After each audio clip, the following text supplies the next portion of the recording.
बिस्मिल्लाहिर्रहमानिर्रहीम। अस्सलाम वालेकुम dear student, my name is Nadeem Qadeer और आज हम फर्स्ट ईयर मैथमेटिक्स में चैप्टर नंबर 3 अल्हम्दुलिल्लाह हमने कंप्लीट किया।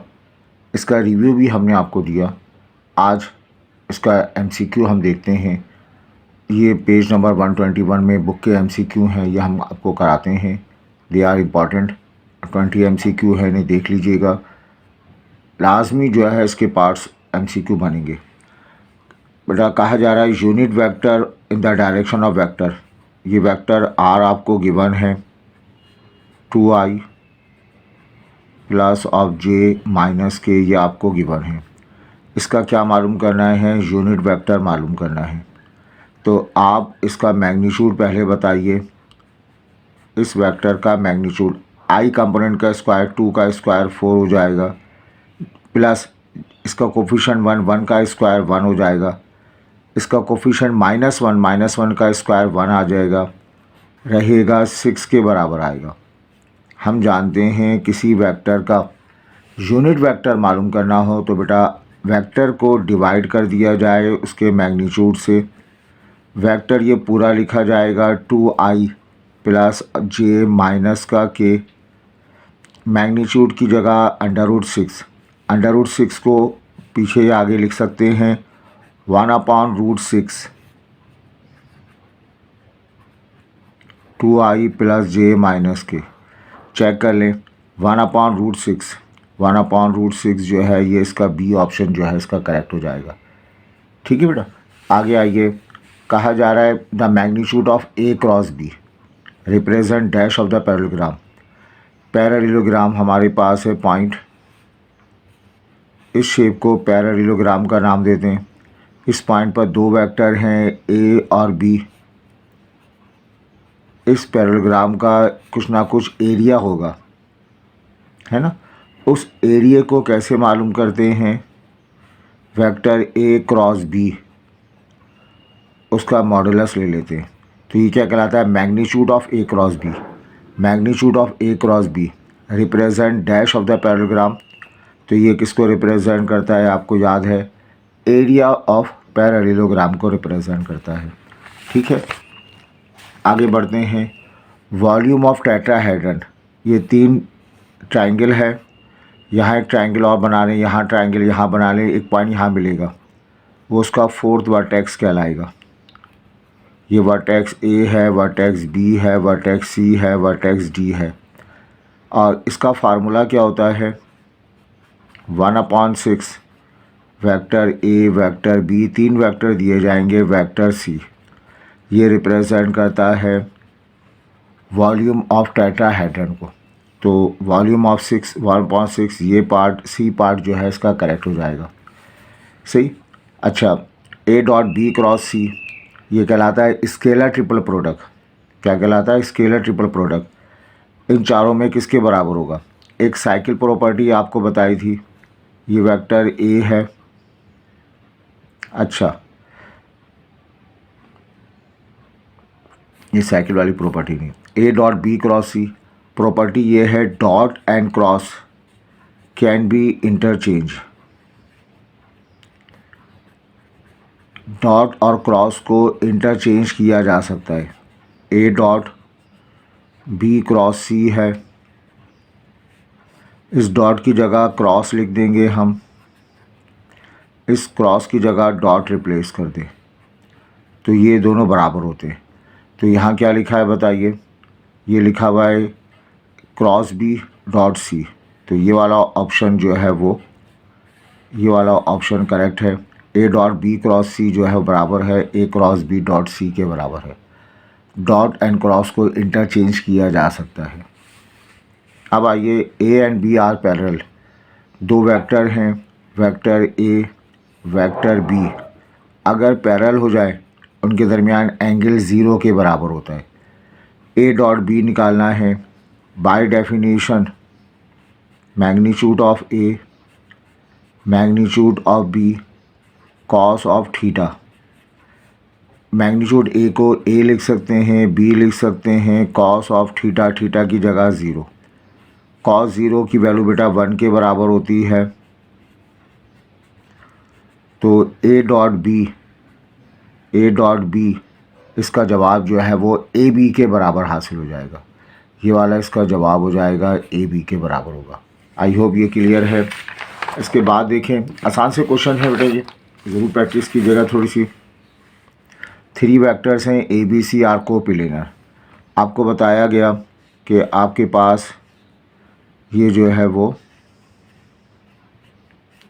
हमारे पास एक शेप है। इस शेप को हम क्या कहते हैं बताइए? इस शेप को टेट्राहेड्रन कहते हैं। इसका वॉल्यूम मालूम किया जाए, उसका फार्मूला है ए बी और सी, ये स्केलर ट्रिपल प्रोडक्ट। और अगर कोई बच्चा इसको जो है क्या कर दे, शरबत पीने के बाद हिट कर दे और सबका सब जो है वो फट पड़े, तो उस वक्त जवाब क्या होता है इसका? 0 के बराबर होता है। कब? जब एक डायमेंशन को किल कर दें। इस अमल को कहते हैं कोप्लेनर। ये डायमेंशन ख़त्म हो जाएगी, ये सब का सब पिचक जाएगा और उस वक्त जो शेप आएगी उसको क्या कहते हैं? कोप्लेनर का नाम दे दें। अब जो कोप्लेनर हो, ए बी सी का जवाब जो है वो 0 के बराबर होता है। स्केलर ट्रिपल प्रोडक्ट की वैल्यू 0 के बराबर होती है। डायरेक्शन कोसाइन ऑफ वेक्टर, एक वेक्टर आपको गिवन है ए जे और माइनस के। डायरेक्शन कोसाइन का मतलब कॉस अल्फ़ा, कॉस बीटा और कॉस गामा मालूम करना है। कॉस अल्फ़ा का फार्मूला है X upon magnitude, Y upon magnitude, Z upon magnitude. इस वेक्टर का मैग्नीट्यूड निकाल लेते हैं हम। इस वेक्टर को आर सपोज कर लेते हैं। इसका मैग्नीट्यूड आई कोफिशिएंट 1 का स्क्वायर 1, जे का कोफिशिएंट 1, 1 का स्क्वायर 1, लाजमी प्लस -1 का स्क्वायर 1, बच्चों √3 आ जाएगा। तो यहाँ हम लिखेंगे एक्स का मतलब इसका कोफिशिएंट 1 अपॉन √3, जे का कोफिशिएंट 1, 1 अपॉन √3, के का कोफिशिएंट -1, -1 अपॉन √3। तो ये 3 इसके जवाब आ गए, 1 1 -1, 1 अपॉन √3, 1 अपॉन √3, 1 अपॉन -√3। तो ये तीनों जो है क्या कहलाएंगे? Direction cosine of vector. Cos alpha, cos beta, cos gamma direction cosine कहलाएंगे। आई होप ये क्लियर है। कहा जा रहा है A cross B dash to the plane A B. Plane A B, ये आपके पास एक बोर्ड है, ये ड्राइंग बोर्ड है जो क्लास 10 वगैरह में इस्तेमाल किया। उसके ऊपर शीट के साथ आपने 2 वेक्टर बना लिए ए और बी। ए क्रॉस बी 2 वेक्टर का क्रॉस प्रोडक्ट, एक नया वेक्टर सी आएगा। वो कहाँ मिलेगा? राइट हैंड रूल से वेक्टर ए को बी की तरफ टर्न करेंगे, थंब इंडिकेट करेगा वेक्टर सी को। कह रहा है ए क्रॉस बी से एक वेक्टर जन्म लेगा। वो वेक्टर जो है डैश होगा प्लेन ए बी के ऊपर डैश होगा। डैश का मतलब ए बी के ऊपर। ये वेक्टर सी जो है परपेंडिकुलर होगा, परपेंडिकुलर टू प्लेन के ऊपर परपेंडिकुलर होगा। कौन सी plane? Form by A B, जो ए और बी से मिलके बनी है, या जिस प्लेन पर ए और बी मौजूद हैं उस पर परपेंडिकुलर वेक्टर जो है वो सी वेक्टर होगा। तो इसका जवाब होगा ए क्रॉस बी से जो नया वेक्टर मिलेगा वो परपेंडिकुलर होगा उस प्लेन के ऊपर जो ए और बी मौजूद है। सही? तो ये परपेंडिकुलर वाला जवाब इसका होगा। आए बेटा, इसके बाद देखते हैं हम एक पॉइंट P1 P2 इसको मिलाकर D बनाया गया। 2 पॉइंट हमारे पास हैं, एक पॉइंट को P1 कह दें, एक पॉइंट को P2 कह दें।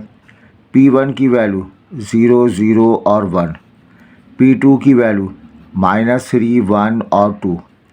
इनको मिला दिया जाए, इसको P1 P2 का नाम दे देंगे। अब D1 हमारे पास D1 वेक्टर है P1 P2। बेटा याद करें, 2 पॉइंट को मिलाकर जो वेक्टर बनता है उसे क्या कहते हैं? शाबाश, फ्री वेक्टर का नाम देते हैं x2 - x1 i।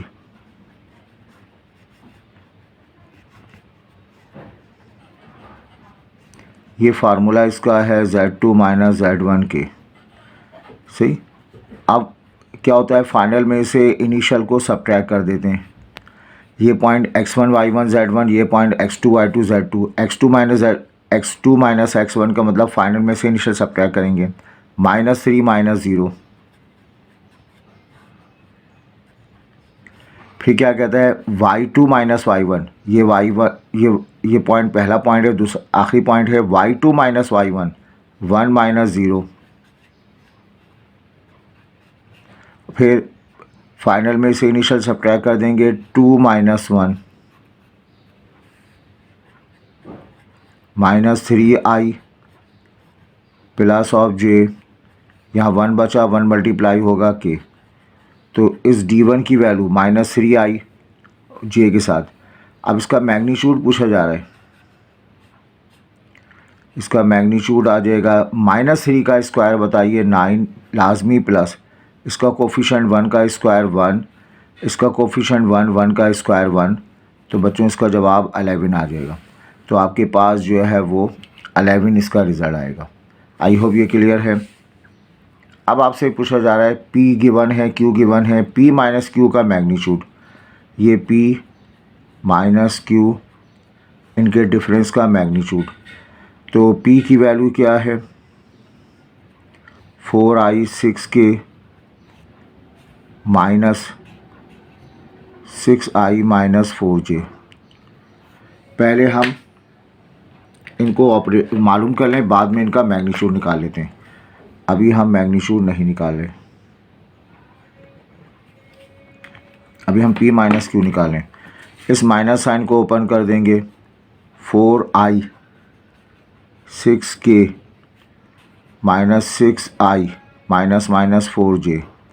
अब तरतीब का ख्याल रखें, i और i minus 2i plus of 4j plus of 6k। ठीक है, ये i कंपोनेंट के साथ -2i, 4j एक मरतबा लिखा है 6k। अब बच्चों आइए यहाँ पे P माइनस Q, इसका मॉडुलस हम मालूम करते हैं। मॉडुलस का मतलब है i कंपोनेंट का स्क्वायर -2 का स्क्वायर 4, j कंपोनेंट 4 का स्क्वायर 16 लाजमी प्लस 36। तो ये बराबर हो जाएगा 36 और 4 40, 56 इसका रिज़ल्ट आ जाएगा। ठीक है, 56 तो नहीं लिखा हुआ, चलें 56 को हम प्राइम फैक्टर बनाते हैं, 2 से डिवाइड करेंगे, 14 आएगा, 2 से डिवाइड कर देंगे, ये आ गया आपके पास। इसको लिख सकते हैं हम 2 मल्टीप्लाइड बाय 14, ये पेयर बना, 2 बाहर √14।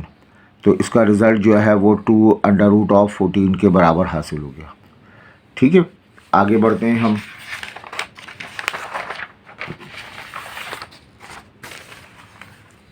यहाँ बेटा आपसे कहा जा रहा है for non zero vector A cross B is a unit vector, magnitude है मैग्नीट्यूड B √2 के बराबर, then angle between A and B। ठीक है, A क्रॉस B इसका मैग्नीट्यूड का फार्मूला होता है मैग्नीट्यूड ऑफ A है magnitude of B sine theta, याद रखिएगा। फिर पढ़ें A cross B is a unit vector, A cross B is a unit vector, A cross B is a unit vector. अगर ये यूनिट वेक्टर है तो उसका मैग्नीट्यूड 1 हो जाएगा। मैग्नीट्यूड A और B √2 मल्टीप्लाइड बाय √2, A का मैग्नीट्यूड B। फाइंड एंगल का मतलब साइन थीटा मालूम करना है, ये अच्छा सवाल है। 1 √2 2 आ जाएगा, साइन थीटा पढ़ा जाएगा बेटा, 1/2 साइन थीटा, साइन इन्वर्स 1/2, ये थीटा आ जाएगा। साइन इन्वर्स 1/2 कैलकुलेटर में जाके निकालिएगा, इसकी वैल्यू 30 डिग्री होती है। 30 डिग्री को हम π/6 का नाम भी देते हैं। सही, तो इसमें हमारे पास ऑप्शन क्या होगा, π/6। चेक कर लें, π 180 और 6 को डिवाइड कर देंगे। अब आइए मैग्नीट्यूड ऑफ वेक्टर ए मजाक किया गया है। ए वेक्टर आपके पास है 3i 2k, लेकिन इस ऐसे मजाक वाले क्वेश्चन भी आते हैं। ए का मैग्नीट्यूड निकालें। मैग्नीट्यूड का मतलब अंडर रूट आई, मैं लिख दूँ फार्मूला इसका, एक्स स्क्वायर वाई स्क्वायर और जेड स्क्वायर होता है ना। एक्स का मतलब है आई के कोफिशिएंट का स्क्वायर यानी 3 का स्क्वायर, वाई का मतलब जे का कोफिशिएंट -1 का होल स्क्वायर, के का कोफिशिएंट 2 का स्क्वायर आ जाएगा, ये आएगा 9 + 1 + 4, ये मैग्नीट्यूड आ गया बेटा, और अंडर रूट ऑफ ये 14, तो ए का मैग्नीट्यूड आपको मिल गया अंडर रूट ऑफ 14 के बराबर। आई होप ये क्लियर है। अंडर रूट 14 इसका जवाब आ गया। आगे बढ़ते हैं। The position vector of point, आपको बताया गया ये ओरिजिन है, आपकी तरफ एक्सिस आ रही है, एक्स एक्सिस ये 3 डायमेंशन में आ गया है ना। एक्स एक्सिस आपकी तरफ जा रहा है, X axis, Y axis, Z axis. अब अगर यहाँ पे एक पॉइंट ले लिया जाए, इस पॉइंट को पी का नाम दे दें, 1 0 और 2, ओरिजिन से इसको मिला दिया जाए, जो वेक्टर आता है पोजीशन वेक्टर उसे आर से भी शो करते हैं। इसका फार्मूला क्या होता है, 1 है तो 1 के साथ आई लिख देंगे,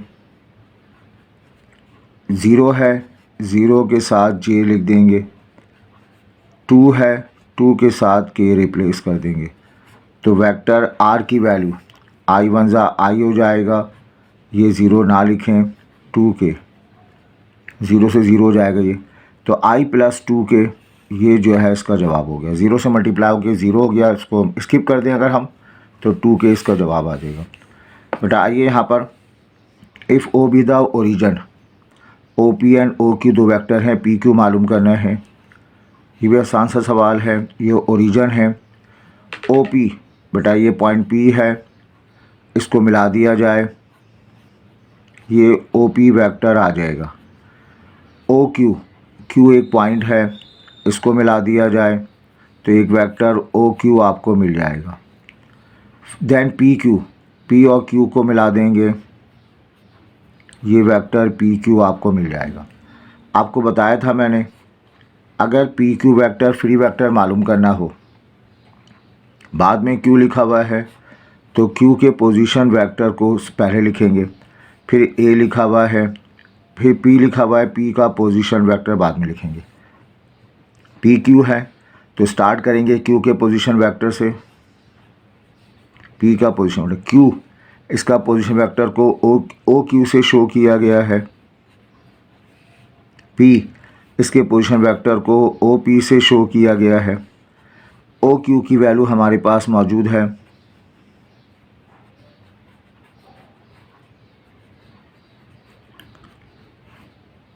माइनस ओ पी की वैल्यू हमारे पास मौजूद है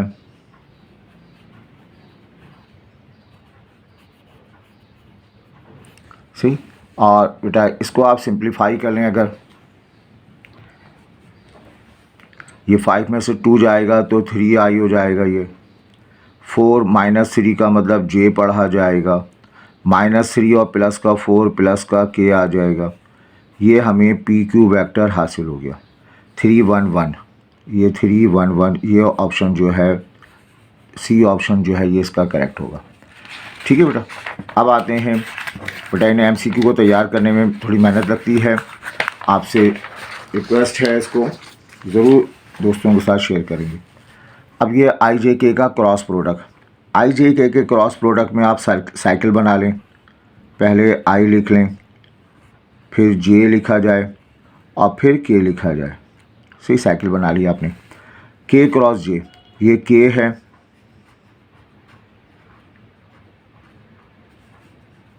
के का क्रॉस प्रोडक्ट जे के साथ आई आ जाएगा, लेकिन आप रिवर्स डायरेक्शन में आ रहे हैं तो -i लिखा जाएगा।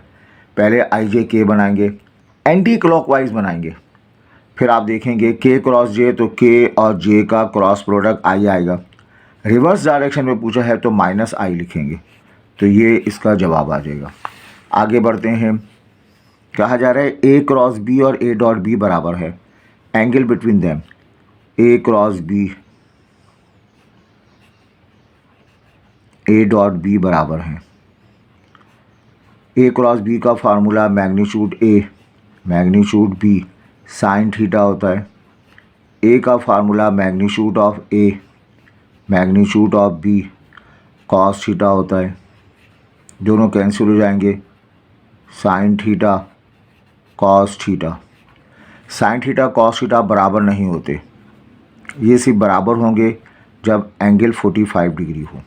साइन 45 का जवाब कॉस 45 का जवाब सेम होता है। साइन 45 भी 1/√2, कॉस 45 भी √2, तो थीटा का जवाब 45 आ जाएगा। 45 को π/4 का नाम देते हैं, तो यहाँ हमारे पास जवाब जो होगा वो π/4 के बराबर होगा। आगे देखें, the distance of the point from the origin.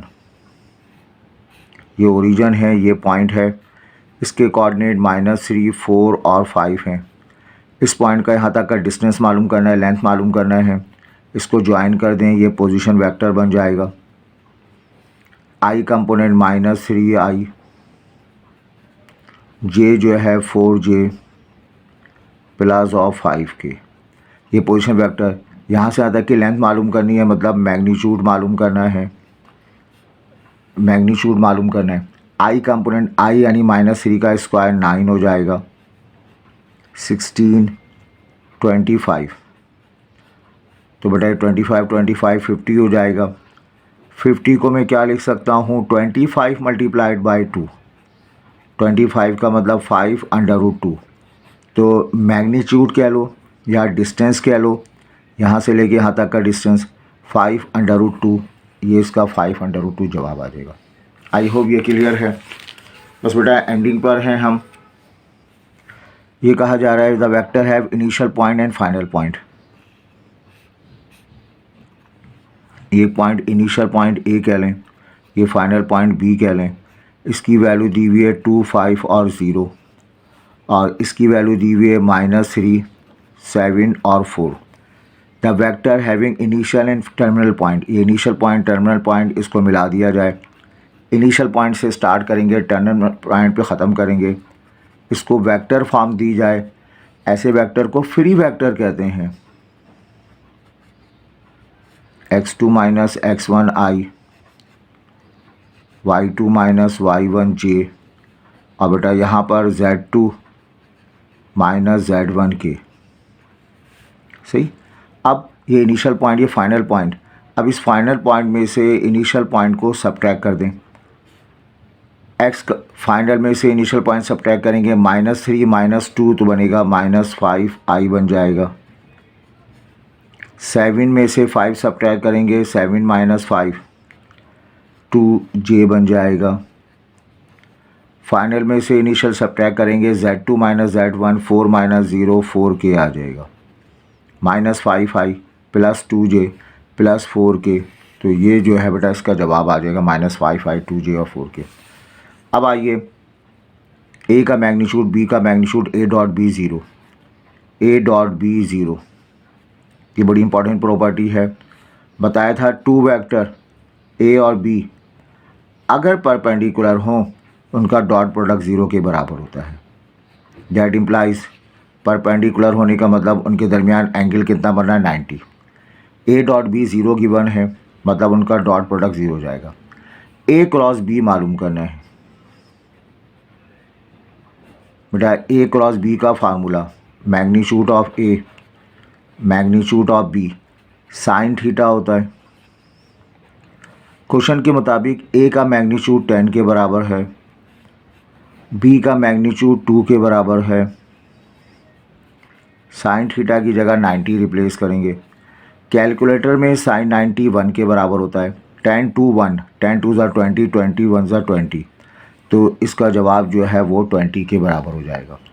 ठीक है बेटा, लास्ट क्वेश्चन देख लें इसका।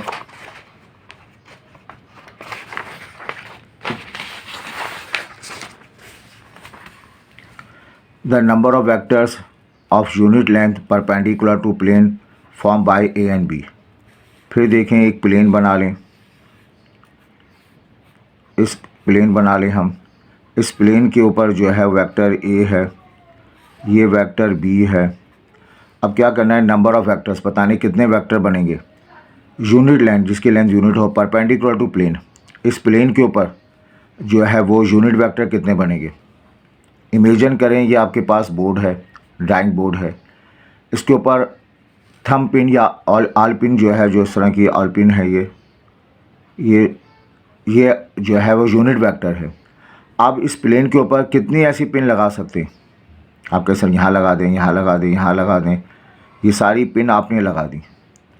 ये सारी पिन जो है क्या है,